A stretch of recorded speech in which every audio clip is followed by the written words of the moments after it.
Cette vidéo va vous montrer comment calculer la longueur AB dans un repère orthonormé. Pour calculer une longueur dans un repère orthonormé, il faut bien connaître la formule qui dit que la longueur AB est égale à la racine carrée de l'abscisse du vecteur AB au carré plus l'ordonnée du vecteur AB au carré. Il faut bien évidemment savoir calculer les coordonnées du vecteur AB, ce qui sera la première étape du calcul. Voyons un exemple. On considère les points C de coordonnées -2, 3 et D de coordonnées 6, -2. Nous voulons calculer la longueur CD. On exprime donc pour commencer les coordonnées du vecteur CD. L'extrémité étant le point D, alors ses coordonnées seront xD moins xC et yd moins yc. Pour faciliter les calculs, on pourra écrire les coordonnées des deux points l'un en dessous de l'autre en commençant par l'extrémité du vecteur, ici le point D. L'abscisse du vecteur CD est donc égale à 6 moins -2. Son ordonnée, elle, est égale à -2, -3.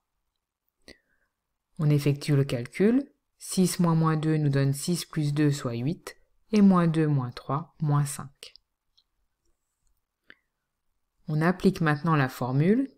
CD égale la racine carrée de l'abscisse du vecteur CD au carré plus l'ordonnée du vecteur CD au carré. Ici, cela nous donne racine carrée de 8 au carré plus -5 au carré. Attention avec les nombres négatifs, leur carré est toujours positif.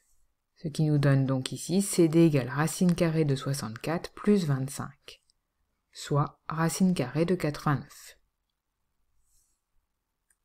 À votre tour de pratiquer, vous avez 30 secondes pour calculer la longueur Mn. Vous pouvez aussi mettre la vidéo en pause le temps de faire votre calcul.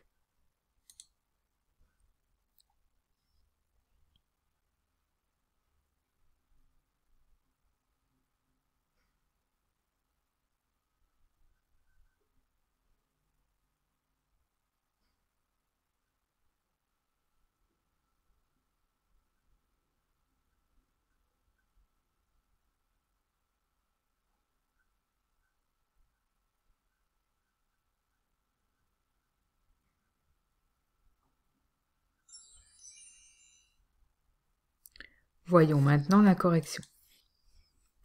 On exprime d'abord les coordonnées du vecteur Mn. On considère donc l'extrémité n, ce qui nous donne -1 moins -5 et 0 2. Autrement dit, les coordonnées de Mn sont -1 plus 5, soit 4, et -2. La longueur Mn est donc égale à la racine carrée de l'abscisse du vecteur Mn au carré plus l'ordonnée du vecteur Mn au carré. Ce qui nous donne Mn égale à racine carrée de 4 au carré plus -2 au carré. Autrement dit, racine carrée de 16 plus 4, soit la racine carrée de 20, ou 2 racines de 5 si l'on simplifie cette racine.